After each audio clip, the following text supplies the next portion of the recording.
ரசிகர்களை கபலீகரம் செய்து வரும் விடியா திமுக பெரியார் குறித்து சர்ச்சைக்குரிய வசனம் இடம்பெற்றுள்ள திரைப்படத்தை வெளியிட்டு லாபம் பார்க்கும் பணியில் இறங்கியுள்ளது. இந்த சாமியே இல்லைன்னு சொல்லி ஊருக்குள்ள சுத்திட்டு தெரிஞ்சிய அந்த ராமசாமி தானே நீ?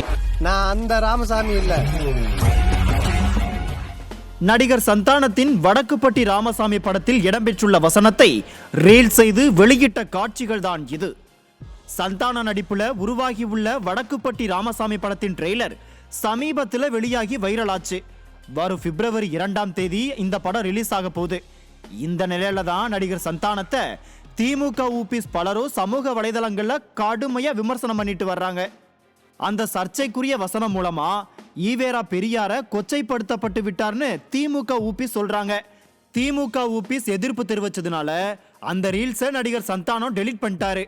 இதுல முக்கியமான விஷயம் என்னன்னா, இந்த படத்தை வெளியிடுறது வாரிசு அமைச்சர் உதயநிதிக்கு சொந்தமான ரெட் ஜெயண்ட் மூவிஸ் தான். மேலும் ஒரு சிறப்பு என்னன்னா, இந்த படத்துக்கு சேட்டலைட் பார்ட்னர் கலைஞர் டிவி தான். படத்துல நடிச்ச சந்தானத்தை கொச்சப்படுத்துற ஊபிஸ் படத்தை வெளியிடுற ரெட் ஜெயண்ட் மூவிஸ் பத்தியோ சேட்டலைட் பார்ட்னரா உள்ள கலைஞர் டிவி பத்தியோ வாய திறக்கலையா? இது ஒரு பக்கம் இருக்கட்டும், நயன்தாரா நடிப்புல வெளியான அன்னபூரணி படத்துல சர்ச்சைக்குரிய காட்சி மற்றும் வசனம் இருக்கிறதா வட மாநிலங்கள்ல எதிர்ப்பு கிளம்புச்சு. நயன்தாரா மேல பல மாநிலங்கள்ல வழக்கும் பதிவு பண்ணியிருக்காங்க. இதை கேட்ட திமுக ஆதரவாளர்கள் பலர் எதிர்ப்பு தெரிவிச்சாங்க.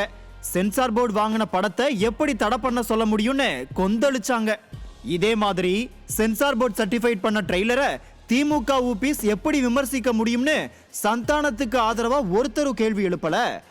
வாரிசு அமைச்சர் உதயநிதியோட நட்பு வட்டத்துல சந்தானம் இருந்தாலும் அவரும் கண்டுக்கவே இல்லையாம்பா.